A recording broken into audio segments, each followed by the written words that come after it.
Well, I want to call this talk today, I want to call it the Salvation of Christendom, because I'm going to talk to you about what I think is possibly the most important event in the history of Christendom, Christendom at that time being Europe, about the Siege of Malta, because, as I think you'll see, if the Turks had managed to capture Malta, I think Europe would now be totally Muslim, and this symposium wouldn't be taking place.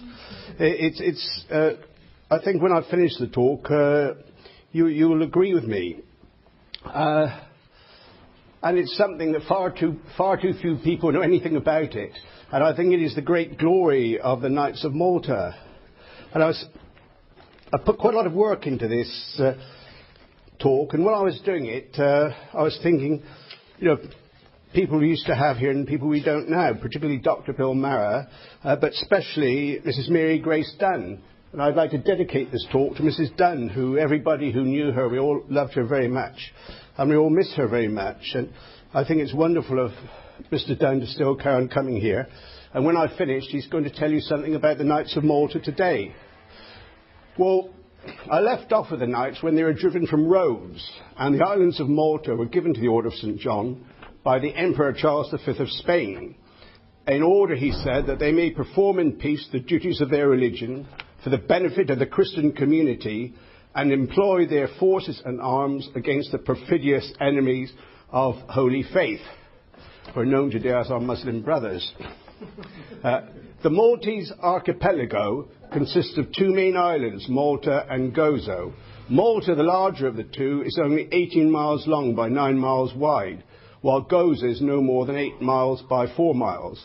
The islands are divided from one another by a narrow channel in which lies the islet of Camino, and they are 50 to 70 miles south of Sicily, and they command the main channel through which all the shipping between east and west must pass. I had the great privilege of serving in Malta when I was in the army in 1956, so I visited all these places. This is where I got my great interest in the siege. Well, after the fertile and fruitful island of Rhodes, which is one of the loveliest islands in the Mediterranean, Malta came as something of a shock to the Knights. Wood was so scarce in Malta and Gozo that it was sold by the pound. Think of that, paying by the pound for the wood. It had been totally forested once, but it was in prehistoric times it had been deforested. They're some of the oldest prehistoric monuments in the world you can see if you visit Malta. And I'm hoping this talk will inspire you all to go there. Anyway, as I said, wood was sold by the pound. Cow dung or wild thistles were used as fuel for cooking. And the capital, Mdina, was situated upon rising ground in the centre of the island. There were no ports, bays or coves on the western side of the island, which was studded with rocks and shoals. But there was a great attraction for the Knights. There were two very fine harbours, capable of housing the largest of fleets. But when they arrived there, they were very poorly protected. The Knights settled in the small fishing village of Birgu, just inside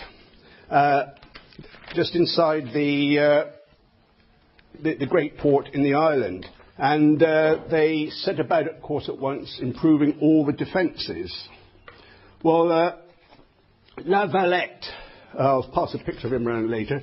La Valette, who was the Grand Master at that time, probably, well, certainly the greatest Grand Master in the history of the order. He'd been captured for a time. He'd been a galley slave. And in 1554, it must have given him great satisfaction to capture the Turkish admiral, Kust Ali, who was his name, who'd actually been the one who'd captured him. And you can guess, obviously, that holy man or not, what Valette did with him. He sent him to be a galley slave. And it must have given him great satisfaction. It was said that the seal of a hero was on Valette's brow, and there was nothing that he ever demanded of his knights that he himself could not and did not perform, which is always the sign of a great commander. He was meticulous in all his religious observances. Remember that he was a monk. The knights of the order are all monks. And he was also the finest general and admiral that the order had known for many years. In 1564, he reached the age of 70, which by a coincidence was the very same age as the greatest of all the Ottoman emperors and one of the greatest commanders of the history of military history, Suleiman the Magnificent, who had decided upon the siege of Malta in that year, 1564. He decided that he would capture Malta. Well, this, getting back to my thoughts on the Crusade, this was just a pure act of unprovoked aggression. Malta had never belonged to the Turks, and he wanted to capture it as a preliminary to capturing Europe. And during his long service with the Altar, La Valette had held nearly every important position that existed, and he'd been elected as Grand Master unanimously. His baptism of fire had taken place at the age of 28 during the Great Siege of Rhodes. And the Emperor Charles V said of the Siege of Rhodes, "Nothing in the world was ever so well lost as Rhodes." 4 years after the Knights had taken up residence in Malta, Henry VIII suppressed the English branch of the order.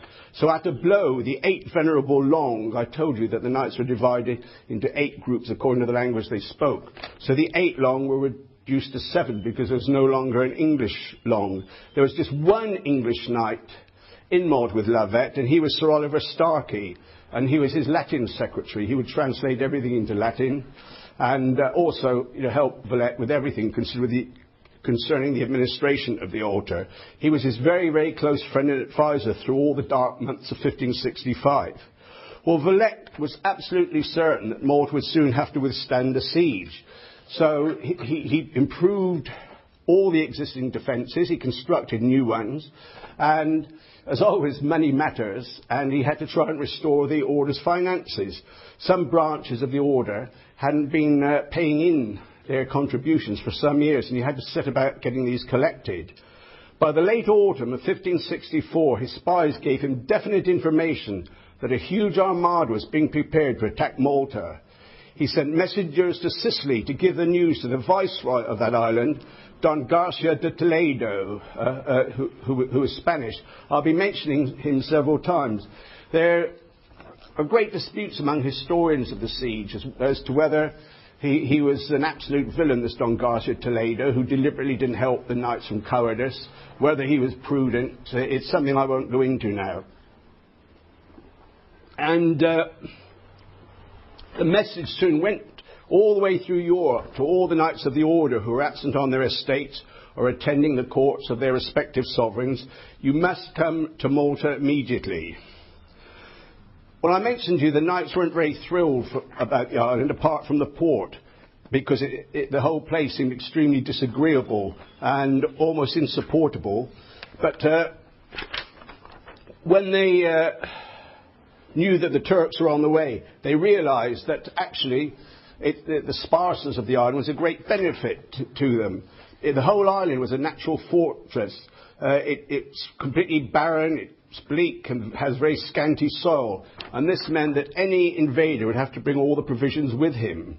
So unlike the situation in Rhodes, the Turks wouldn't be able to live off the island. If you go there today, every little bit of soil is conserved. They have terraces, rather like you see in places like Tuscany, down the hills, because they have to be very careful when the rainy seasons come. If they didn't have all these little walls, all this soil would be washed away. Well, the sea does turn red, actually, in the rainy season. So Valette also presumed correctly. He's presumed correctly the Turks are going to attack, and he also presumes correctly he's going to get little, if any, help from the Christian princes. He remembered Rhodes very well, where the Christian princes more or less said, "Well done, chaps," but they didn't do anything to help.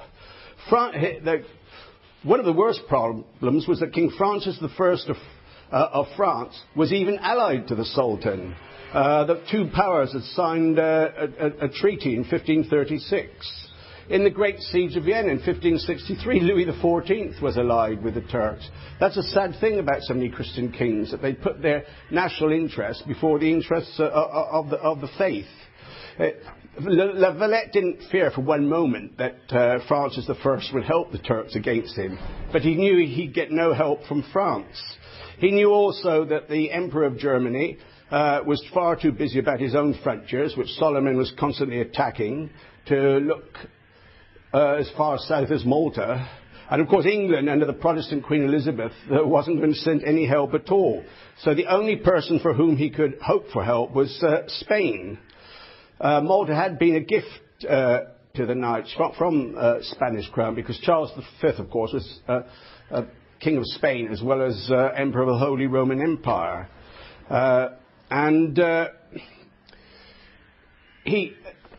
La Valette knew that at the moment, even from Philip II of Spain, he couldn't expect much help. The Pope thought he would make a gesture, and he gave La Valette 10,000 crowns. This was very useful for buying powder, for buying armaments, but it didn't help with his principal problem. His principal problem was that he needed more men.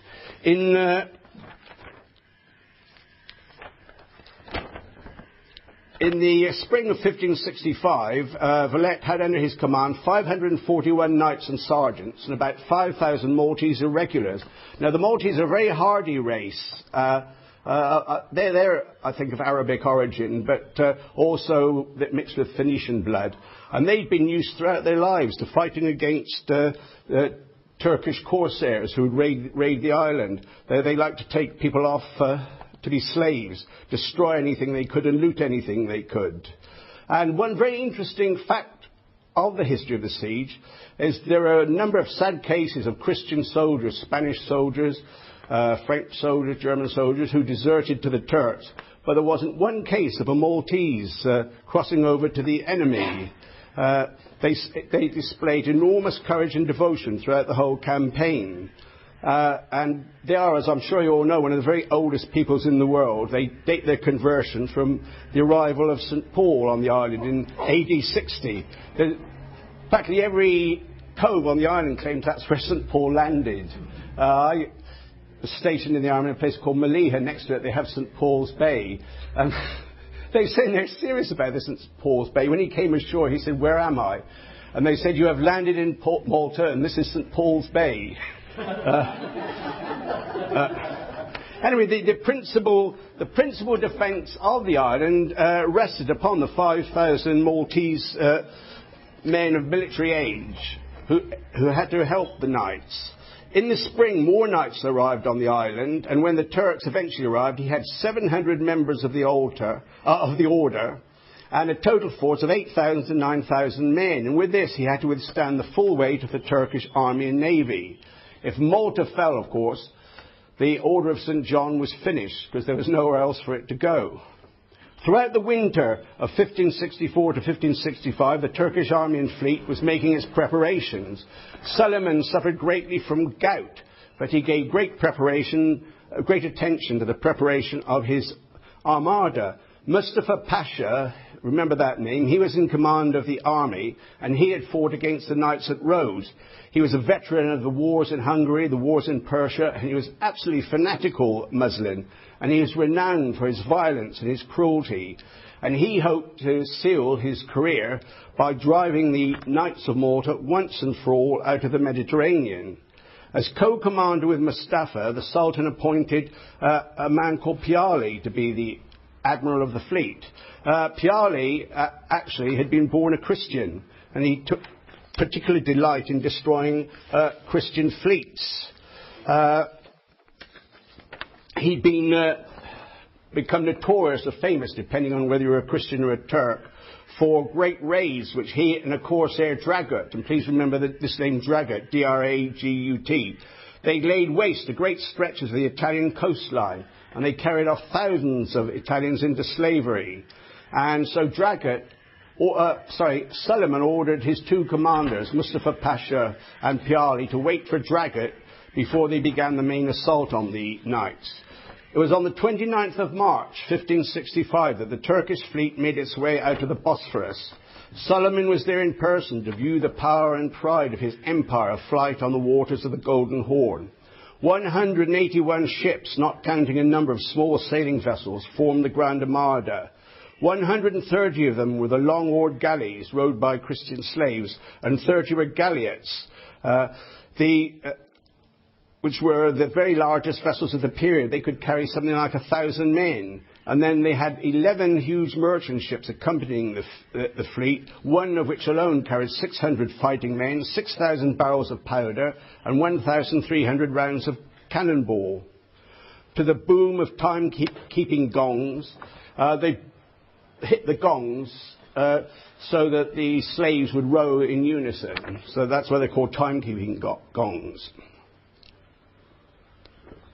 To the boom of the time-keeping gongs, the shrill whistles of the overseers, and the creak and groan of the great oars, the fleet made its stately way to the dockyards and embarkation points of Constantinople.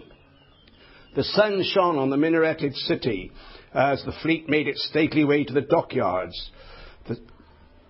Suleiman watched them depart, and he had been promised by his general and his admiral that the island would be taken within 3 or 4 days of combat.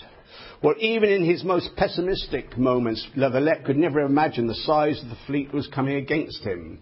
The Turkish army consisted of 40,000 trained fighting troops, many thousands of slaves and other supernumeraries who were required to provision and supply so large an army. 6,300 Janissaries, were the finest troops in the Turkish army, formed the spearhead of the fighting troops. They were all trained arquebusiers or arquebusiers. They were the picked elite of the Ottoman army, and they were unlike any type of soldier known before or in history, either before or since. The interesting thing about this corps d'elite is they were all children of Christian parents who lived within the confines of the Ottoman Empire. Once every 5 years, all the sons of Christians who'd reached the age of 7 were subjected to inspection by Turkish officers. Those who seemed to be of good physique and intelligence were taken to Constantinople and examined again, and if they were thought up to standard, they were submitted to very, very strict discipline and training to make them soldiers. And their whole life was either passed at war or in preparation for it.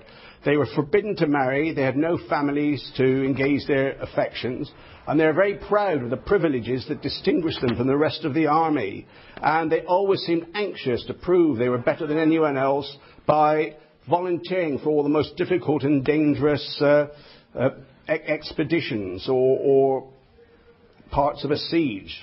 So they're Christian by birth, Spartan by upbringing, and fanatical Muslims by conversion. They're one of the most amazing corps in military history. I suppose in some ways they were similar to the knights, except the knights, of course, were born Christian and remain Christian. Well, while this fleet was on the way, La Valette was completing his preparations. All the buildings which lay outside the walls of Birgu and Senglea were razed to the ground so they could provide no cover for sharpshooters. These Janissaries were expert shots, what we call snipers today. All the Maltese peasants had to bring in their animals, vegetables and spring flocks within the walls of Birgu or Mdina, the capital. Nothing was to be left for the invader. Now, the main site of the defence was to be Birgu, and La Valette didn't want it cluttered up with thousands of Maltese peasants, the women and the children especially. So he told all those who couldn't bear arms to go to Mdina, the capital. And he also gave orders that this should be done in Gozo. All the people should retire into the fortress, take all the food with them, destroy anything they couldn't bring. I'm going to mention a name now. I think it's one of the greatest names in Christian history. Some of you have probably never heard of it before, but I hope you'll always remember it. It was St. Elmo. It was a newly built fort and completely untried, and Valette realised that it would have to bear the first onslaught. The normal garrison of the fort was just 6 knights and 600 men, so Valette reinforced them with 200 Spanish infantrymen and more knights, and it was to be the scene of one of the most glorious episodes in the entire history of Christianity. In mid-May, Valette called together all his brethren. It was the last chance he'd have to speak to all the knights in one great assembly. And there were most of those present he'd never speak to again because they were going to die. This is what he said. "It is the great battle of the cross and the Koran which is now to be fought. A formidable army of infidels are on the point of investing our island. We, for our part, are the chosen soldiers of the cross. And if heaven requires the sacrifice of our lives, there can be no better occasion than this. Let us hasten then, my brothers, to the sacred altar. There we will renew our vows and obtain by our faith in the Blessed Sacrament that contempt for death which alone can make us invincible." When the knights left the church, they were filled with exultation. No sooner, it was said, had they received the Blessed Sacrament than every kind of weakness disappeared. All divisions between them and all private animosity ceased. The Turkish armada was sighted by the watchmen on the walls of St. Elmo on Friday the 18th of May. As the dawn haze lifted off the water, the sentries saw the ship spread out in a great fan. They came slowly onward, their oars casting ripples in the still sea. The warning guns boomed out from the island. From St. Elmo and St. Angelo, which was the main fort, St. Angelo, 3 cannon shots were fired. No sooner had their echoes died away on the quiet air than the sound was heard repeated from the old walled city of Mdina. Soon after, the citadel at Gozo heard the signal, and seeing the smoke from Mdina rising against the clear sky, fired a further volley. In the siege of Rhodes, 43 years before, sapping and mining had played a major part in the Turkish success, but this could not be the case in Malta because of the rocky nature of the island. The Turks would have to rely on artillery bombardment. The weight of the Turkish artillery at this period of history far exceeded that of the Christians. The Muslims, in a lot of scientific matters, were far ahead of the Christians. The Sultan's artillerymen and engineers in 40 years of land campaigns throughout Europe and the East had brought bombardment to a fine art. They had learned in siege upon siege the effects of different weapons and the techniques to be applied against varying fortresses. They even had guns called basilisks, which fired solid shot weighing 160 pounds. With such heavy weapons, the battering power of Turkish fire when applied at short range was devastating. On the morning of the 24th of May, Mustafa Pasha ordered the bombardment of St. Elmo to begin. Within an hour, the lime and sandstone blocks with which the fort was built began to powder and flake. They were the stones, of course, which they could excavate on the island. Here and there, blocks of stone began to fall away as the heavy shot fell time and again on the identical places.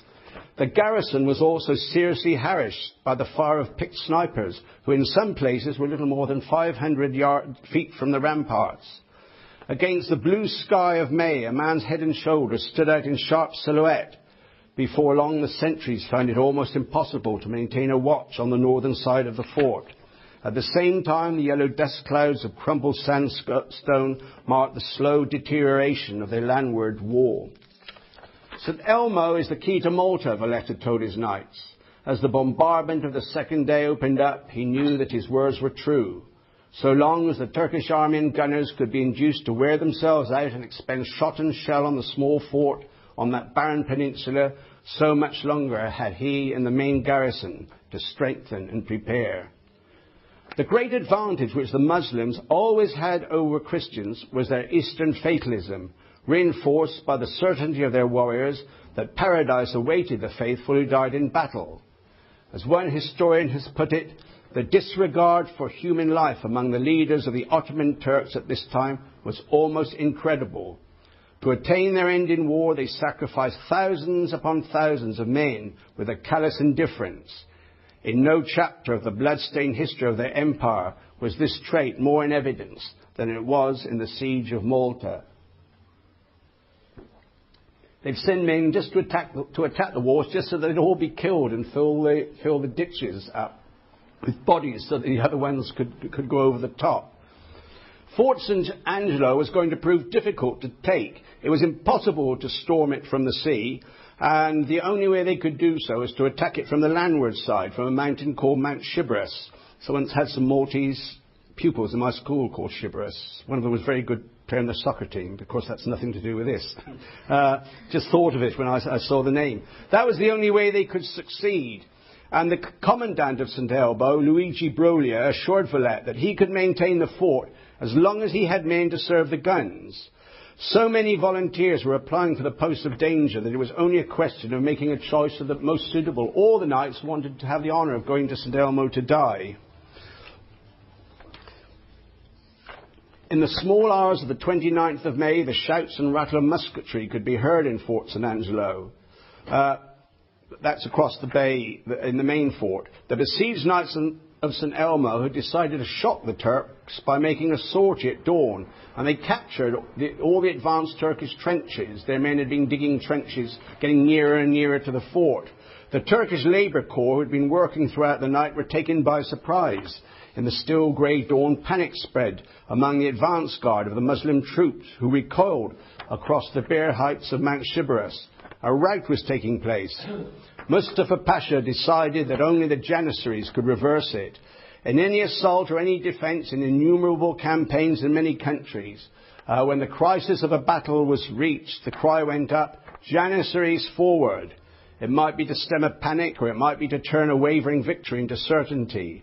It was for this critical moment in the fortune of war that the Special Corps was designed. They were thrown into the balance to make sure the scales were always weighted in favour of the faithful. Janissaries forward, Mustafa ordered. As the disorganised Labour battalions fled past them, the invincible soldiers came through, in their long flowing robes, with their heron's plumes waving above their heads, and their scimitars unsheathed and shining. The Janissaries swept up to meet the knights and the Spanish troops. Like the white crest of an ocean roller, they burst and fell on the advancing ranks of Christians. Slowly but surely contesting every inch of ground which the sword had made its way so gallantly out of St Elmo to capture, the Christians were forced back. The Janissaries recaptured their own trenches and established themselves in a strong position right in the teeth of St Elmo. The man who boasted that the body of a Janissary is only a stepping stone for his brethren to enter the breach had made good their claim. Although driven back into the confines of St Elmo, the knights had taken a heavy toll of the Turkish army, including the Janissaries, and shown the Turks that the incessant bombardment had in no way diminished their fighting spirit. The Turkish forces were immeasurably strengthened by the arrival of the 80-year-old courser Dragut, who was the greatest scourge of Christians in the Mediterranean. I mentioned him earlier, working with the Admiral Piyale. No coastal town was safe from him. His fellow Muslims called him the drawn sword of Islam. Dragut knew the Maltese archipelago well, for between 1540 and 1565 he'd raided the islands no less than 6 times. On the last of these expeditions, he carried off almost the entire population of the island of Gozo into slavery. But that for him was quite a small thing, because he'd raided Naples, looted Castellamare, and captured a galley belonging to the knights with 70,000 ducats aboard. He stormed the seaport of Bastia in Corsica and carried off 7,000 captives. He took Reggio on the Straits of Messina, and the whole population, men, women and children, had been enslaved. Dragut had also served time as a galley slave. He was an old veteran of siege warfare, and he brought with him from Tripoli 1,500 of his picked men and 15 ships with siege guns and ammunition. Admiral Piyale greeted Dragut with some encouraging words. The chief engineer assures us that St Elmo cannot hold out for more than 5 days. The courser was sceptical. It is 1,000 pities that the attack on St Elmo has ever begun, he said. But now that it has begun, it would be shameful to give it up. He immediately arranged for more heavy batteries to be placed up on the hills in a place called Tignes Point, at a range of no more than 500 yards. And their steady fire would come down upon the Christians in a place which until then they thought they were secure. And the barren sandstone shelf on which this battery was sited, today it still bears the name of Dragut Point. You can visit it if you go to Malta. And he also noticed what Mustafa and Piyale hadn't realised, that as long as the knights could go on reinforcing St Elmo, it was going to hold out. Cut their lines of communication, he said, and the fortress must fall. And he also insisted that the outworks of the fortress, called the Ravelin, in Italian they call it the Ravellino, these outer walls absolutely had to be captured. Once they'd captured those walls, he said, they'd be able to take the entire fortress. In contrast with the other Muslim commanders who lived in luxurious quarters, Dragut, at the age of 80, insisted in going down among his troops and living in the trenches with them. The moment that he arrived, all the defenders in St Angelo could hear the Muslim cheers, because they felt with Dragut there, they were bound to win. Within a few days of his arrival, the fire against the fort had doubled. Breaches began to appear in the walls, and as fast as the defenders tried to erect counter walls behind them, these too were shot away. It's amazing, I think. This is completely scientific method of assault, using gunfire with 100% efficiency. St Elmo was described in these days as being like a volcano in eruption, spouting fire and smoke. Pepe de Ruvo, a Neapolitan knight who was to die in the fortress, left a note behind him saying that he had counted the number of rounds fired by the Turks. On most days, he said, an average of not less than 6,000 to 7,000 shots were discharged at St Elmo. It was now the end of May, and the temperature was rising to the 80s. The nights were calm and cloudless, and during the day only light airs drifted across the island. Heat and thirst were an added burden to the besieged. The wounded lay in their blood and sweat wherever little shade could be found. Bread soaked in wine and water was put between their lips. Supply parties made the round of the sentry posts and the repair gangs working at the walls. They were given food and water at their work so that at they didn't waste any of their time stopping for meals. From the ditch beyond St Elmo, where friend and foe lay piled together since the Janissary assault, the stench of decaying bodies began to mount on the air. The bare slopes of Sybaris were hazy with heat, and beyond Birgu and Senglea, the southern ridges shook under the sun. There was no comfort for besiegers or besieged in the torrid weather. The Turks, no less than the Knights of Malta, suffered from a lack of water, and the Turkish army was riddled with an epidemic of dysentery, so much so that they were forced to erect hundreds of tents to accommodate their sick. La Valette had no reason to regard the state of the siege with anything but pessimism. The day after Dragut had arrived, a small vessel had managed to run the Turkish blockade and put a messenger ashore. It brought the Grand Master the news that there was no hope of an early relief. Don Garcia of Toledo, the Viceroy of Sicily, said in his dispatch that they should try to hold out in every fort in the island for as long as possible, which was a somewhat unnecessary observation, because if they didn't hold out, they'd certainly be killed. Anyway, so he didn't give them any help, but he gave them some good advice. On the 31st of May, which was Ascension Day, La Valette read a dispatch to his council. We now know, he said, that we must not look to others for our deliverance. It is only upon God and our own swords that we may rely. Yet there is no reason why we should be disheartened, rather the opposite. For it is better to know the truth of one's situation than to be deceived by specious hopes. Our faith and the honour of our order are in our hands. We shall not fail. The losses in St Elmo were mounting daily, and the necessity of keeping the garrison reinforced was steadily depleting the order of men who would be needed to defend St Angelo, St Michael and Birgu. Nevertheless, Valette determined to carry on ferrying in reinforcements as long as this was possible. Every night the wounded from St Elmo were removed to the security of the hospital in Birgu. It was no longer possible to send boats across in daylight, and the rowing boats could only go out under the cover of darkness to make the half-mile crossing to the landing place below St Elmo.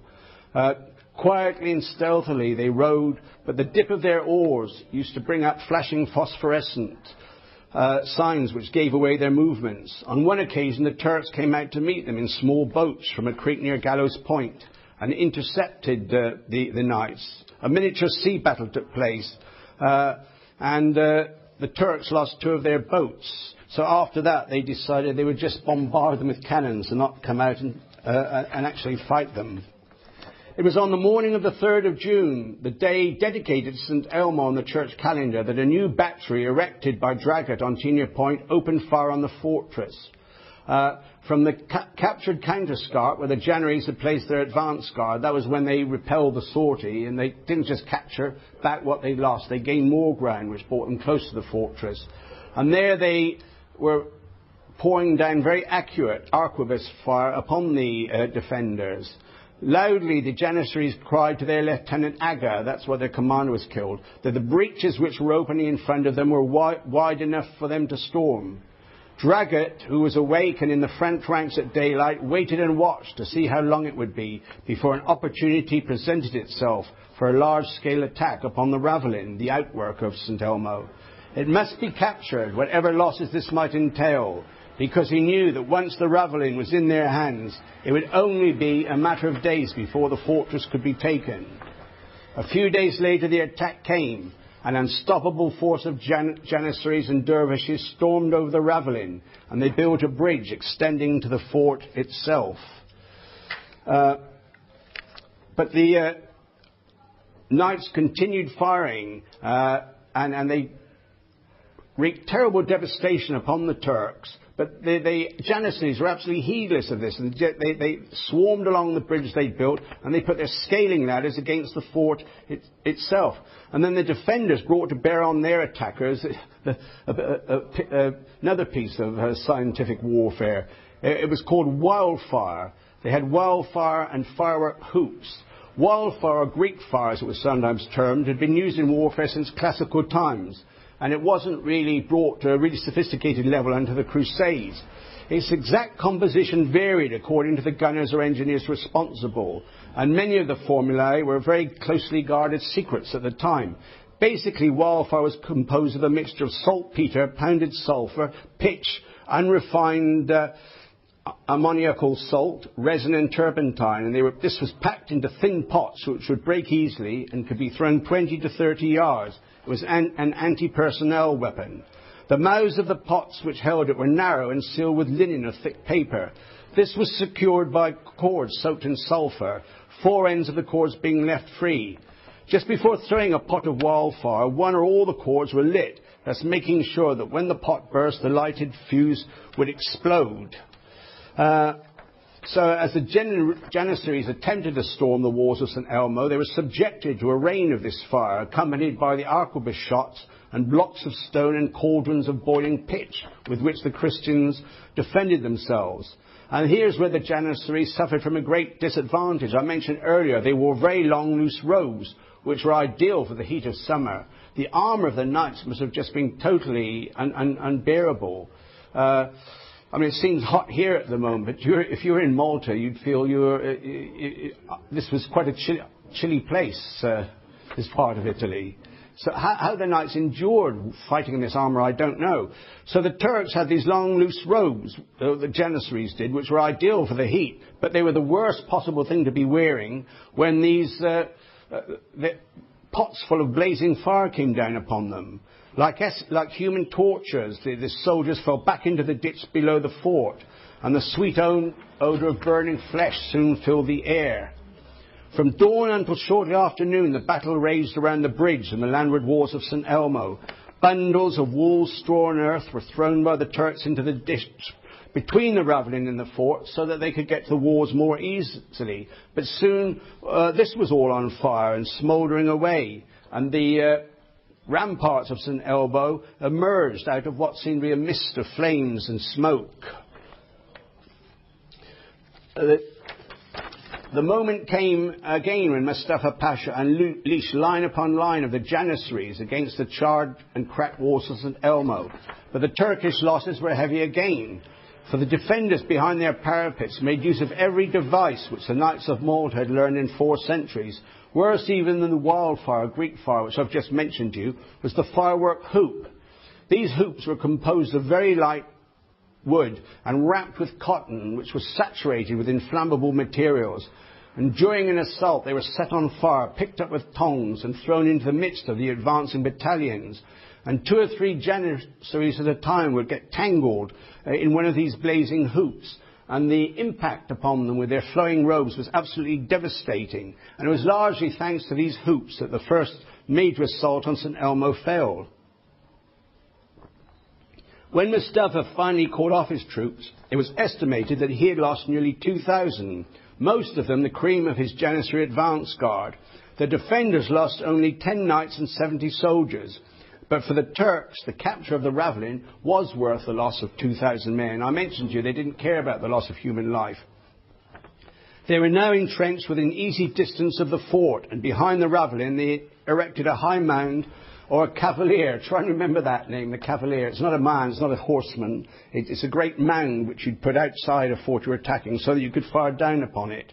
And they could bring cannon upon this, which could fire on the interior of the fort. Day by day, as the Turkish fire mounted and the great ramp, the cavalier, rose slowly above the Ravelin, the conditions of the garrison worsened. Marshal Copier, who had been ordered by La Valette to cross over and inspect the fortress, reported that it was impossible to dislodge the enemy from the Ravelin. He also reported that the fort could only be held if more reinforcements were sent every night. An hour or so before dawn on the 4th of June, a small boat emerged from the haze to seaward and pulled rapidly towards St. Elmo. It carried a Knight of the Order, Rafael Salvage, in company with a Spaniard, Captain de Miranda, who had been sent from Sicily by the Viceroy Don Garcia to examine St. Elmo and the defences generally, and to convey a message from the Viceroy to Valette.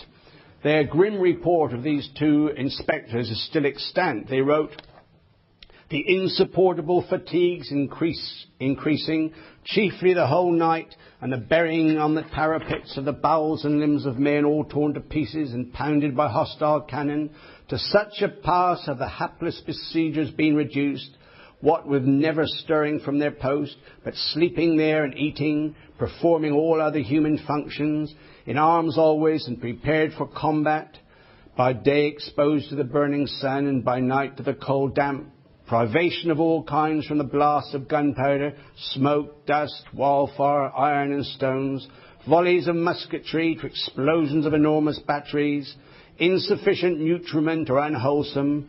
The knights and the soldiers have become so disfigured that they hardly know each other any more. Ashamed of retiring for wounds not manifestly mortal, those with the smaller bones dislocated or shattered, and livid faces bruised with frightful sores, or extremely lame and limping woefully, these miserably bandaged round the head, arms in slings, strange contortions. Such figures were frequent and nearly normal, and to be taken for spectres rather than living forms. Knight Salvage and Captain de Miranda had worse news for the Grand Master. The message they brought from Don Garcia was that he would come to their aid at the end of June, or beginning of July, on the condition that the Grand Master sent him the orders galleys from Malta to help him. Well, it was completely impossible for the Grand Master to send the galleys from Malta. There's no way they could have got out of the harbour. And historians say Don Garcia must have known this, and that he made this condition simply as an excuse not to send any help to the knights. And in his reply, Valette said no, he had to have relief at once, and the relief force must be at least 15,000 men. He pointed out that every night he was sending 200 more men into St. Elmo, and that he just couldn't continue this drain on the defences of Birgu and Senglea. And he begged Don Garcia at least to let him have 500 men who could be transported the two galleys that had brought Don Miranda and Chevalier Salvage. Captain de Miranda, who was typical of the Spanish nobility at that time, he refused to go back to Sicily. He insisted on leading a relief force to St. Angelo, though he knew that this would mean his death.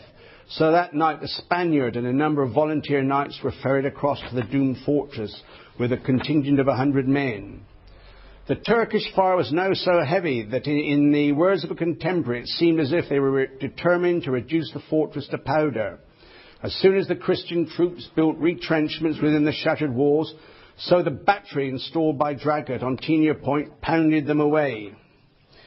Behind the makeshift walls and entrenchments formed of sacks, earth and bedding, the defenders crept from place to place. It was no longer possible for them to stand up, or they'd be shot by the snipers. On the Thursday, the 7th of June, with the aid of a bridge made of ship's masts and spars, the Turks attempted another escalade. An escalade is climbing the walls. They preceded their attack by an intense artillery bombardment, during which the whole fort shook and rattled like a ship in a storm. To the watchers on Fort St. Angelo, it seemed as if St. Elmo's last hour had come. Smoke and dust clouds trembled over the headland. Cannonballs ricocheted off the walls and screamed skywards to fall into the sea. Vast lumps of masonry, detaching themselves from the ramparts, boomed down the steep rock face on the eastern side and crashed into the grand harbour. It was incredible that anything could live inside such a tempest. Yet, when the attack came, the Janissaries surging down the Ravelin and across the partially filled ditch, it was met with a hail of bullets and incendiary weapons. The trumpets sounded and roared. The fragile pots of wildfire burst among the advancing ranks, and the firework hoops sailed down. They bounded from the hard ground, embracing the enemy as they fell once more. As the attack began to falter, the signal to withdraw was given. Such a devastating fire was immediately opened upon St. Elmo that the defenders could neither man their guns nor take any action against the retreating Turks. The damage caused to the collapsing ramparts by this last bombardment exceeded anything that had gone before. The commander, Luigi Broglia, came to the conclusion that there was no longer any hope of holding the fort. In places, the breaches were large enough for the enemy to storm. The senior officers of St. Elmo decided to send the Chevalier de Medran over to see the Grand Master the same night. The gallant soldier had been in the forefront of the battle ever since the siege opened. The Chevalier was received by the Grand Master and the Council with the greatest respect. His main argument was that the fort was now untenable. He suggested that it was a waste of valuable lives to attempt to hold it any longer.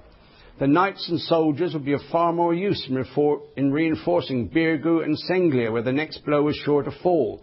Furthermore, he said, if an attempt was made to hold St. Elmo, this could only be done with the aid of reinforcements, which in itself meant a further drain on the manpower of Birgu. They should evacuate the fortress at once, was his conclusion, blow it up and add the weight of its defenders to the two main positions. Well, this argument was reasonable, and the council was divided in its views. Many of the older members concurred with de Medran's analysis, but the Grand Master's unique reputation and personality turned the scales. This man, of whom it has been said, his power rested in his superb courage and in the respect, even fear he inspired, remain calm and outwardly unaffected. For the first time he told the council that the Viceroy of Sicily had declared he would not send out his fleet if Fort St. Elmo was lost. That could have been just another excuse. We swore obedience when we joined the order, said La Valette. We swore also on the vows of chivalry that our lives would be sacrificed for the faith. Whenever and wherever the call might come, our brethren in St. Elmo must now accept that sacrifice. Noblesse oblige was a phrase that still held a meaning. The knights were aristocratic and privileged, but they accepted that their status required them to sacrifice everything if called upon to do so. When he said that there could be no withdrawal, it was a death sentence that the Grand Master was passing upon de Medran and his garrison. 15 more volunteer knights and 50 soldiers from the garrison of Mdina crossed the dark waters of the Grand Harbour to Fort St. Elmo with the Chevalier. And they all knew then that La Valette would never let them evacuate the fort, that they would all have to stay there and die. And when they received his orders, they sent over a Maltese swimmer. There was an almost legendary Maltese, a man called Tony Bajada, who's a wonderful swimmer. He's probably an Olympic champion today. And he brought a letter across from Fort St. Elmo to Birgu. In it, the knights begged the Grand Master not to relieve them, not to send any more troops. They assured him of their devotion to the order and of their steadfast obedience to all his commands. They would stay and die in St. Elmo rather than return to Birgu. La Valette responded by sending 15 more knights and almost 100 more soldiers. Whatever he expected of the garrison, he could not have imagined they might hold out for perhaps more than 2 or 3 days at the very most. But the Turks were equally unhappy. The Turkish High Command were feeling that this campaign was a disaster. It was now 23 days since the invasion had come, and they told Suleiman the whole island would be captured in 4 days. Long ago, Fort St. Elmo should have been taken, and they should have been attacking or capturing or have even captured the Birgu and Senglea by now. And Mustafa Pasha started worrying that a relief force might come in the north of the island, and his admiral's fleet was supposed to prevent this. He decided that he would now start attacking by night as well as by day, and on the 10th of June a first great night attack took place. All day the bombardment had kept up without respite, and usually the nights were relieved when the bombardment stopped at night, but this time it just went on. And Mustafa Pasha decided now the knights would be totally worn out, totally demoralised, and if he sent in a night assault, it would catch them off their guard and they would fall. The Lieutenant Aga of the Janissaries addressed his men before sending them into action. To them, he said, fell the honour of capturing the fortress and slaughtering the infidel. To them, troops who had never turned their back on the enemy, fell the honour of being the first into the breach and the masters of this strong point upon which the defence of the island depended. They then attacked the southwest corner of the fort, where they'd opened up a large breach, and this time they used artificial fire and fire bombs. They threw ahead of them these grenades called sacchetti, which were quite similar to those the Christians had hurled down upon them. And the Ottomans had perfected a type of incendiary which, when it burst, it clung to the armour, it clung to the body, and roasted you. The knights who stood in the breach, they were only saved from being roasted alive in their mail by leaping into great barrels of water that had been placed in position along the defences precisely for this purpose. So great was the glare from the attack that defenders watching from the wall of St Michael's Fort remembered how the darkness of the night became as bright as day due to the vast quantity of artificial fires. So bright was it indeed that we could see St Elmo quite clearly. The gunners of St Angelo were able to see the attackers, and they were able to train their guns upon them and give some help to the defenders of St Elmo. Time and again the Turks stormed across the ditch in front of the fort. Time and again they were beaten back. When dawn broke and the recall was sounded, it was estimated that 1,500 of the Sultan's finest troops lay dead or dying in that no-man's land between the ravelin and the fort. The defenders' losses totaled 60. And it was at this time that Mustafa Pasha started getting worried about the depletion of his men, the effects of the epidemic of dysentery, and the amount of ammunition he was using. He became so worried that on the 14th of June he sent a herald out between the ravelin and the fort and called upon the defenders to leave the fort under the same conditions that had been offered at Rhodes. By his beard, he said, and by the tombs of his ancestors, anyone who wished to retire might now leave the fortress unmolested. But the Christians had all resolved to die where they stood. Furthermore, although they knew that they could not hold out much longer, their successes had been so great that their morale was high. Merely by looking down at the mounds of corpses which fringed their beleaguered garrison, they could see what their defence was costing the Turks. Mustafa's spokesman was forced to retire under a hail of arquebus shot. Throughout the following day, the bombardment showed that another attack was impending. From Mount Shibboleth, from Tinian, from the re-established batteries on Gallows Point, the fire never ceased. Deafened, stunned, and tired almost beyond caring, the defenders prepared themselves for the inevitable result. If the bombardment was intended to demoralise them, it did not succeed. It merely served to put them on their guard and to make them all the more ready for the attack when it came. The Turks were confident that their next attack would be the last. St Elmo had already held out beyond any reasonable expectation. It was inconceivable that the garrison could survive much longer. The attack began at dawn on Saturday the 16th of June. The defenders heard the high voices of the mullahs urging their faithful to die to attain paradise. One of the mullahs standing on the high ravelin cried out that in the holy war between true believer and Christian, all who fell with their faces towards the enemy would inherit that perfect world promised by the prophet. There in paradise were wells of clear spring water. The date palms were shady in an eternal afternoon, and the juice of the grape, forbidden to the faithful in this mortal life, would refresh them. And divinely beautiful girls would welcome the warriors in their arms and be at their disposal for all eternity. It's called an offer you can't refuse. But which is exactly what the Turks believed. They genuinely believed that this would happen. The dull booming of the tamburs and the brassy call of the trumpets sounded out. The whole Turkish fleet had crept up during the night and now lay like a ring around the point. 4,000 arquebusiers spread themselves in a great curve and opened a devastating fire on the embrasures of the fort. Ladders, scaling arms and improvised bridges made of masts and spars were dragged down into the ditch, where the bodies of so many of the flower of the Sultan's army were already black and bursting from the summer heat.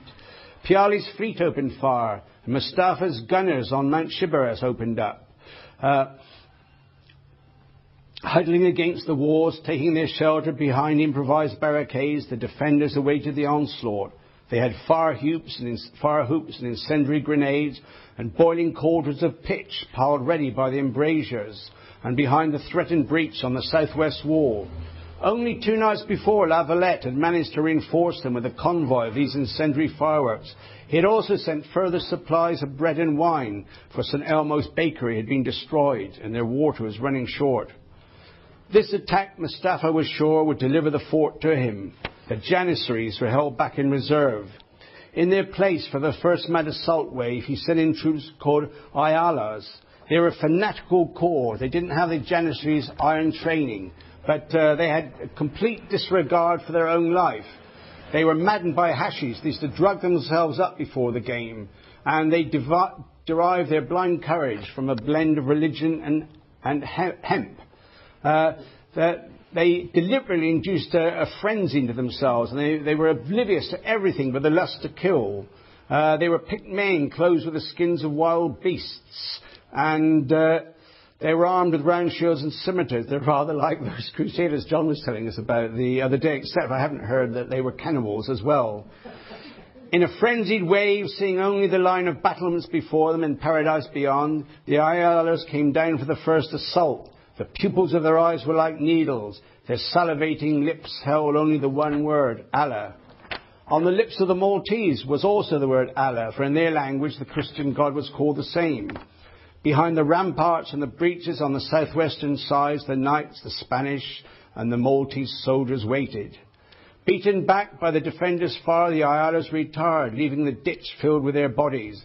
They were followed by hordes of dervishes who were also driven back. The time had come to order the Janissaries to advance. Time and again they surged towards the breach, and time and again they were driven back. The cannons of St Elmo blew great black holes in the surge of the advancing enemy. Throughout the action, both Dragut and Mustafa Pasha stood in full view on the ravelin and supervised the attacks. Dragut was busy everywhere, and he refused to take any cover at all. It was not until night that the attack was again called off. It just seemed incredible to Turk and Christian alike that so small a fort could have resisted so long. 150 of the garrison were dead and many more wounded, but the Muslim casualties littered the whole ground in front of the scarred and tottering walls. A roll call made the same night showed that the Sultan's forces had lost 4,000 men in the past 3 weeks, nearly 1,000 of them in that one day's attack. La Valette called for volunteers again. 30 knights and 300 soldiers and Maltese came forward to offer themselves for posts of certain death. On the 18th of June, while engaged with Mustafa in supervising the erection of a new battery, Dragut was struck to the ground and mortally wounded. This was a great blow to the morale of the Turkish troops. Dragut, when he was attacking Gozo in 1544, he had a premonition of this fate. I have felt in this island the shadow of the wing of death, he had said. One of these days it is written that I too shall die in the territory of the knights. The siege of St Elmo now entered its 27th day, and it was subjected to another terrifying bombardment, yet still, somehow or other, the fort held out. And this fort, which they'd been told, they promised Suleiman would fall within 5 days, it was still there. But by midnight on the 19th, it was clear that nothing could save the fort. A messenger managed to reach Valette and told him, every new reinforcement sent to the fort is lost. It is cruelty, therefore, to send any more men here. The Grand Master was promised that his knights would do all in their power to withstand one more attack. And that's where I'll stop for the moment.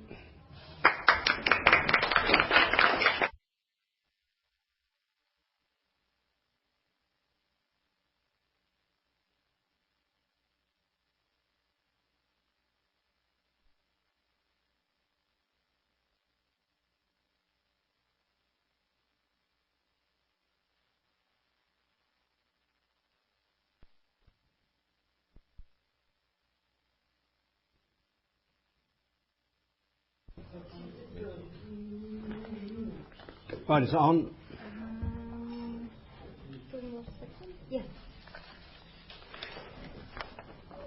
I'll carry on now from where I left off, where the Grand Master had received a promise that his knights would do all in their power to withstand just one more attack. And although they could now send no more help, material help, they decided to invoke the help of heaven.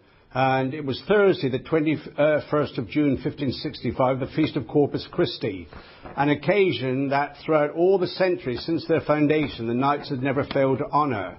At this dark moment of the Great Siege, with the fall of St Elmo expected every hour, they maintained this tradition and put aside their arms and armour. Dressed in the formal dark robes of the altar, with the white eight-pointed cross embroidered upon it, the Grand Master and all the available knights participated, with lay and ecclesiastical dignitaries escorting the Blessed Sacrament through streets lined by a devout population, and chose a route that they thought would be the safest from the Turkish artillery. Then they returned to St Lawrence's Church, knelt down and implored the Lord of Mercies not to allow their brothers in St Elmo to perish utterly by the merciless sword of the infidel. The bombardment never ceased, from first light right through the midday heat of June until the sun set. The siege guns, the ship's cannons and the giant basilics kept up their ceaseless thunder. On Friday the 22nd it seemed certain that the fortress had been taken. The bombardment began at dawn, and time again the Turks burst across the ditch. They fought hand to hand with defenders lining their breached walls, but still St Elmo held out. As the Ialiers and Janissaries stumbled up the slippery ditch, they found steel-clad men waiting for them in the breach. For 6 hours the Turks attacked, hurling themselves regardless of losses against the thin line of defenders. For 6 hours the battle swayed back and forth, trembling sometimes in the balance, but always, as the smoke and dust clouds cleared away, it revealed the defenders were still active with arquebus, cold steel or artificial fire. 2,000 Turkish troops are believed to have lost their lives on this grim Friday, and Mustafa finally acknowledged that St Elmo could not be taken that day and ordered the recall. The Grand Master and the other watchers on St Angelo's Cavalier suddenly heard a burst of cheering from their brothers in St Elmo, who they'd all given up for lost. The defenders were proving to La Valette, to the order and indeed to the whole of Europe, that if they were destined to die, at least they counted that day another victory. They had lost 200 men in the battle, and they knew that the end must soon come, for there would be no more reinforcements. 2 chaplains had stayed with the defenders throughout the siege, and they heard the confessions of the remaining knights and soldiers. They received the Blessed Sacrament, they embraced one another, and they encouraged each other with such words of consolation as only brave men about to die can use. Pierre Vigneron, the French chaplain, and Alonso de Zambrana, the Spanish chaplain, both died with their faithful in the walls of San Angelo. As a sign to all their friends in Fort St Angelo that all the knights and soldiers in St Elmo had made their peace with God and were ready for the end, they began to ring the bell in the small chapel. The Turks misinterpreted this, and they thought that the garrison had given up and were asking for relief to come. And on the 23rd of June, with the first light that precedes the sunrise, the grey shapes of Piyale's ships closed in for the kill. The galleys came in slowly, pointing their lean bows at the ruined fort. Their bow chasers opened up. At almost the same moment, the first charge was made by the entire Turkish army. No losses could check their advance. But, to the astonishment of Mustafa and his council, Fort St Elmo held out for over an hour. Less than 100 men remained of the garrison. Yet, few though they were, they forced the Ottoman army to draw back and reform. The knights who were wounded too badly to stand any more placed themselves in chairs in the breach. They crouched with long two-handed swords in their hands. There was something about the next attack that told the garrisons of Birgu and Senglea that all was over. The white-robed troops poured down the slopes, then burst across the fort, spreading like an ocean. One by one the defenders perished, some quickly and mercifully, others dying of wounds among the bodies of their friends. And the Italian knight Francesco Lanfreducci, acting on orders received before the battle, lit a signal fire. As its smoke curled up and eddied in the clear blue sky, La Valette knew that the heroic garrison and the fort that they had defended to the end were lost. It was now that Mustafa Pasha, impatient to view his conquest, crossed the ditch. Followed by his staff, he stepped through the bridge into St. Elmo. Behind him, a standard bearer carried the magnificent flag of Sultan Suleiman the Magnificent, conqueror of the east and west. The flag of St. John, which had for so long mocked the Turkish commander, was hauled to the ground, and a Janissary officer flung it in the dust at Mustafa's fleet. A soldier raised the crescent flag of Turkey and Islam. Pasha looked across the bay at the massive bulk of Fort St. Angelo. Allah, he is recorded as saying, if so small a son has cost us so dear, what price shall we have to pay for so large a father? St. Elmo fell on the 23rd of June. For 3 days it had been completely cut off from all outside help. It had held out for 31 days of continuous siege, and its defence was to prove in retrospect the keystone of the whole campaign. This small fort, which logically should have been stormed and forced to surrender within a week, was a disaster for the Turkish army. Accounts vary as to the Turkish losses during the siege of St. Elmo, but the consensus of historians puts the figure at about 8,000. This was a quarter of the force which had embarked from Constantinople. The Christians lost about 1,500 men, a ratio of nearly 1 for every 6 Muslims. The majority of the Christians killed were Spanish, Maltese or other foreign troops. 120 knights and sergeant-at-arms were lost, the highest number, 31, being from Italy. 5 Maltese managed to escape from the ruins of the fortress by leaping from the rocks and swimming across the Grand Harbour. And it was the reports of these 5 Maltese that provided the basis for the story of the last 3 days of Fort St. Elmo. Mustafa then displayed the ruthlessness which he had shown on many other fields of battle. He was a man who believed that the enemy could be cowed by offensive acts of cruelty. He ordered the bodies of the knights to be set apart from the common soldiers. He then had the principal knights identified. Their heads were struck from their bodies and fixed on stakes overlooking the Grand Harbour and facing the fortress. Their headless bodies were stripped of their mail, and they were nailed to crossbeams of wood in mockery of the crucifixion. These headless trunks were launched on the waters of the Grand Harbour on the night after St. Elmo fell. It was the eve of the feast of St. John, patron saint of the order, and despite the loss of St. Elmo, the Grand Master gave orders for the normal celebrations to take place. Bonfires were lit throughout Birgu and Senglea, and church bells pealed out. On the morning of Sunday, the 24th of June, the headless bodies of the knights were washed up at the base of St. Angelo. La Valette was immediately informed of what had happened. He came to the shore with members of the council. The Grand Master did not hesitate. He gave orders for all the Turkish prisoners to be executed. They were beheaded and their bodies thrown into the sea. Mustafa was somewhat surprised when cannon from St. Angelo began firing upon his army. He was even more surprised when he found that they were firing the heads of the Turkish prisoners. This was not simply a retaliatory gesture. It meant that after this had been done, all the troops, the Maltese, the Spanish and the knights, knew there'd be no mercy for any Christian who surrendered. Every knight and soldier now knew that they were meant to fight to the death. I think that was in those days what was known as a fruitful dialogue. The Grand Council of the Knights met that morning. What could a true knight desire more ardently than to die in arms, Valette asked them, and what could be more fitting for a member of the Order of St. John than to lay down his life in the defence of his faith? We should not be dismayed, he said, because the Muslims had at last succeeded in planting his accursed standard on the ruined battlements of St. Elmo. Our brothers who have died for us have taught him a lesson which must strike dismay throughout his whole army. If poor, weak, insignificant St. Elmo was able to withstand his most powerful efforts for upwards of a month, how can he expect to succeed against the stronger and more numerous garrison of St. Angelo? With us must be the victory. He also pointed out, as he knew from his spies and from Turkish deserters, that the army was decimated by disease, their stores were running short, and their ships sent to Africa and Greece to bring back more provisions were not returning. they were being intercepted by the galleys of the knights, so the Turks weren't getting any reinforcements.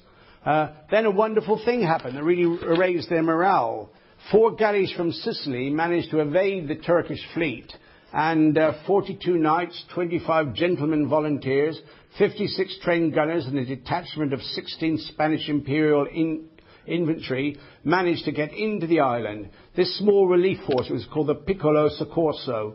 Entered St Angelo at the loss of a single man, and the Turks were furious the next morning when they knew what had happened. The Christian soldiers derided them by flaunting the banners of their reinforcements from the walls.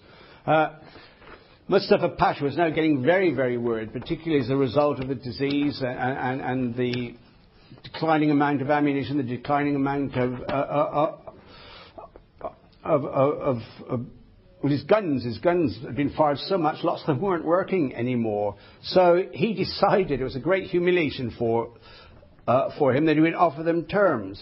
He offered them exactly the same terms as were offered the knights in Rhodes. They could retire from Malta to Sicily, taking all their ships, all their equipment, and all the honours of war. But La Valette rejected this offer with contempt. This sent Mustafa into a blind fury, and he swore that he would put every member of this accursed order to this sword. They and their ships and their flag, he said, would never again trouble the Sultan. Just a continuous attack took part. The knights were assaulted from the land, they were assaulted from the sea, but time and time again they were driven back. I can't go into all the details of all the different attacks, though I would have liked to.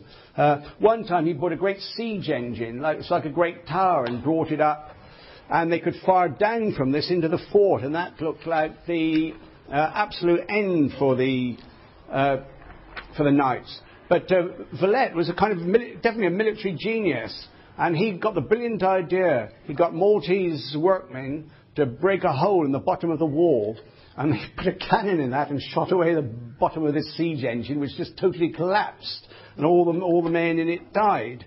And then they tried again. They built another great siege engine, and they fortified the bottom so that it couldn't be shot. But then they made another hole in the walls, and some knights came out and climbed up to the inside and killed all the Turks inside, then used it themselves for firing down upon the Turkish army. And this was another great blow to the Turkish morale. Well, then Mustafa Pasha had another, what he thought was a brilliant idea. He attacked the fort from one side, and he was going to send 10 boatloads of Janissaries to attack from the other side, and he thought they'd be completely unseen. But La Valette had foreseen this, and he had a battery hidden right on the rocks below the fort, and he just couldn't believe that these 10 boatloads were coming straight towards this concealed battery, but they did. And as soon as the boats were grouped directly in line with his guns, he gave the order to fire. And ball and shrapnel stormed across the water.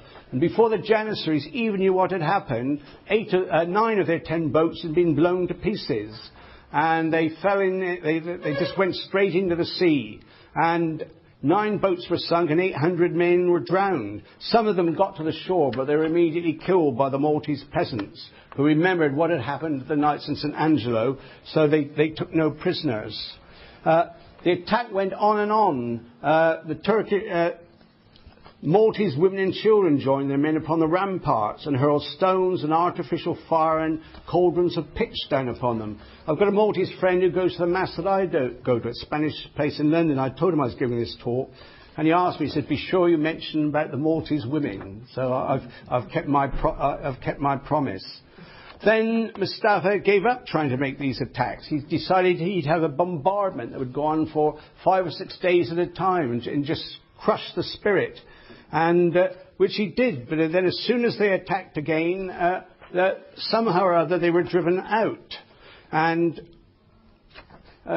there's even one attack when they actually broke in through the walls, and La Valette himself led a force against them. He didn't even bother to put on his armour. And especially a lot of the Maltese soldiers and the Spanish soldiers had begun to retreat. They thought that was the end. But then people said the Grand Master is in danger, and they all rallied to his side and drove the Turks out again, and that the Turks were absolutely, completely routed. And then La Valette, he made use of a weapon which had a tremendous effect. Most Catholics today wouldn't even know what he was talking about. But he said that Pope Pius IV, Giovanni Angelo Medici, had promulgated a bull which granted a plenary indulgence to everyone who fell in the war against the Muslims. And he said that this great siege was such an occasion, and any man, woman, child who died would get this indulgence, giving complete remission of all their sins. And it says, when this was made known, there was no man or woman who had reached the age of discretion who did not appreciate at once what it meant. With the greatest devotion, with the firmest hope and faith that they would be received into glory, they resolved to die for their cause.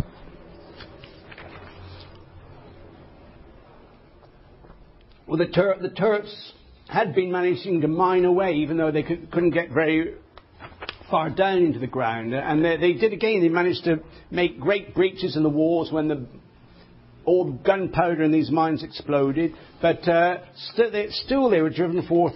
They were driven forth again.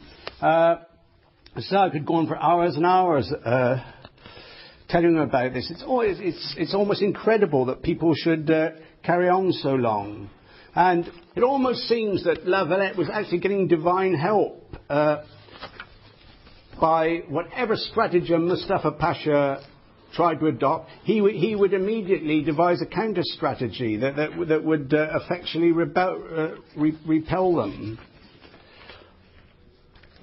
And there's no doubt at all that it was the morale of the Christian troops and the knights who was animated by the great example of the Grand Master, which gave them the superiority in courage, which enabled them to defeat the Turks. And Mustafa Pasha was now getting very worried, as was Admiral Piyale, because more and more of his troops were going down with dysentery, more and more of them were dying, more and more of them were wounded, and more of his guns were becoming unserviceable. And the morale of the Christians went up again when they noticed that the strength of the bombardment was reducing. First, because guns were becoming unserviceable, and secondly, that they now had to think about every shot they fired, because their ammunition was going down and down and down, and they weren't getting any more. But still, the assault still carried on. The Turks would attack again and again, and again and again they'd be defeated. And the confidence of the knights was now growing. There was even talk of them defeating the knights there was talk of the knights defeating the Turks without any help. Some of the knights decided they didn't want any help to come. They wanted to say that we've done it by ourselves, because nothing could be more glorious than that. What they didn't know was that the long-delayed relief force was actually on the way. It was composed of professional soldiers and adventurers from all over Europe. The Spanish contingent formed the major part, but there were a lot of Italians, French and Germans. And the Viceroy himself, Don Garcia de Toledo, was an overall command of this relief force. And it must have been, again, almost by a miracle. For some reason, this Admiral Piyale didn't have his ships on patrol, and the relief force got in between... came to a place called Mellieħa Bay, where I was stationed in the army. If I've got time, I'll show you some photographs of myself there. It was when we were training for the assault on Egypt during what was called the Suez Crisis, 1956. I actually took part in assaults upon Mellieħa Bay, coming ashore where the relief force had done. And La Valette and Mustafa Pasha heard about the relief force both at the same time, and of course one was elated and the other was in total despair. The attacks now upon the walls by the Turks were just pathetic. The ordinary soldiers had given up all hope. They have great belief in the will of Allah, and they said, truly it is not the will of Allah that we should conquer these knights. And although they kept being ordered to attack, they did it without any enthusiasm at all. Even the thought of all these lovely young ladies and all the booze waiting for them in heaven couldn't incite them to carry on. And also, I've mentioned to you, they had this terrible outbreak of dysentery, and that was decimating their ranks far more than the number being killed and wounded by the knights. And Don Garcia, he landed his troops in Mellieħa Bay. He decided he wouldn't stay with them himself, but go back to Sicily and bring another relief force.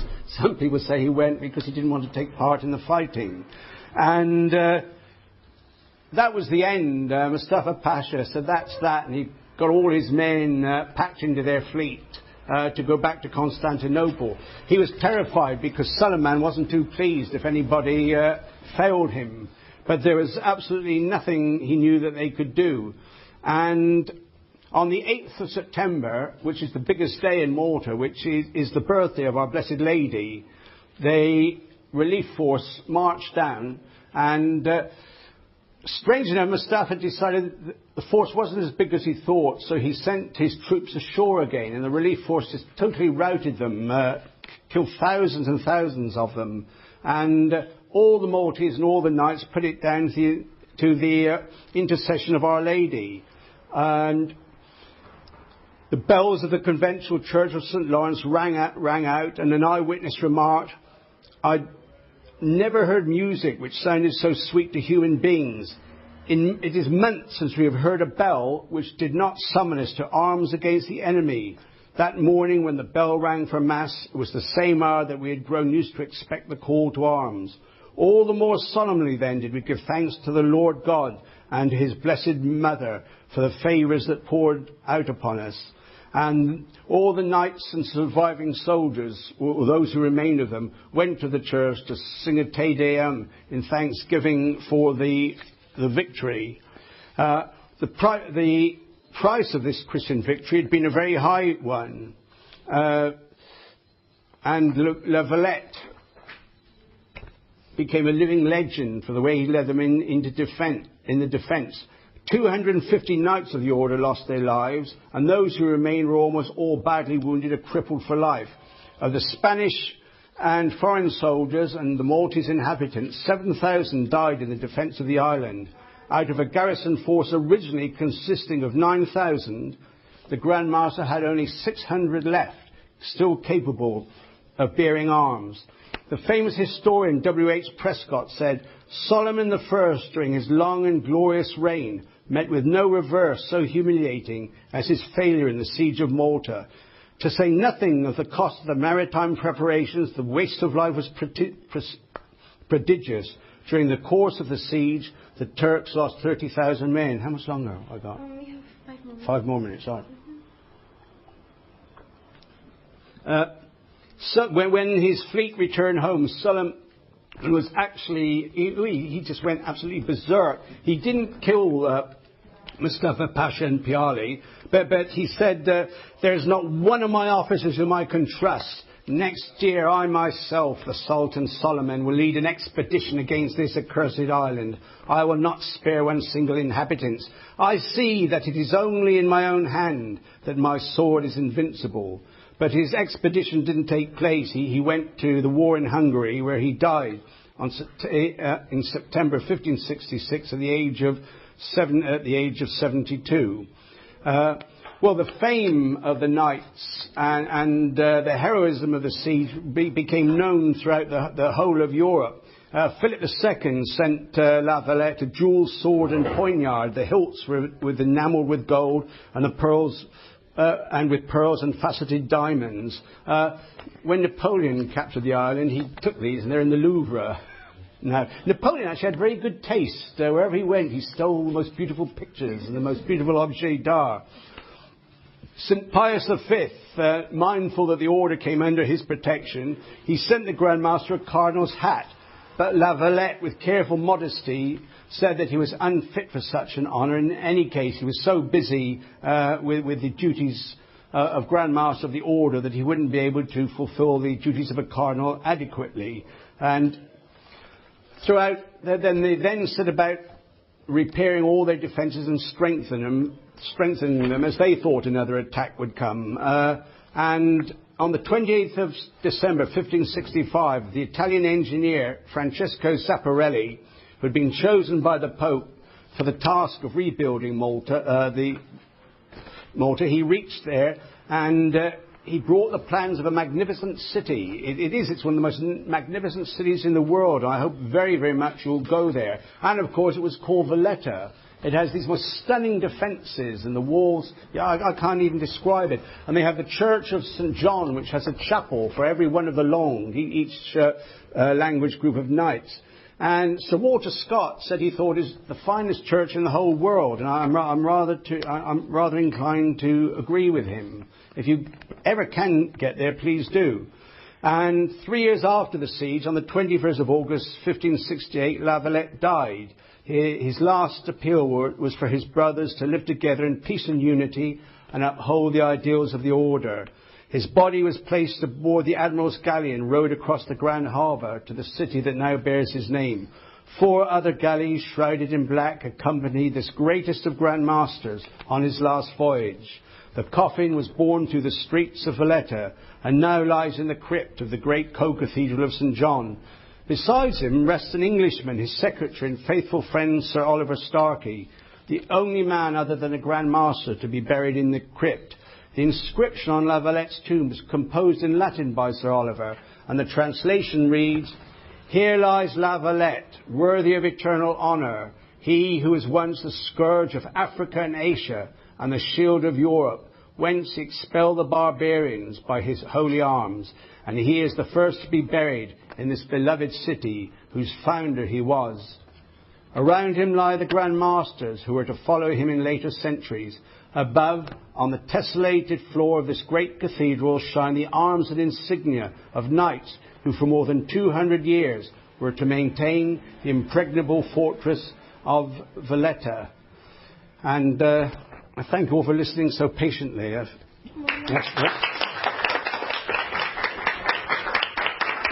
That's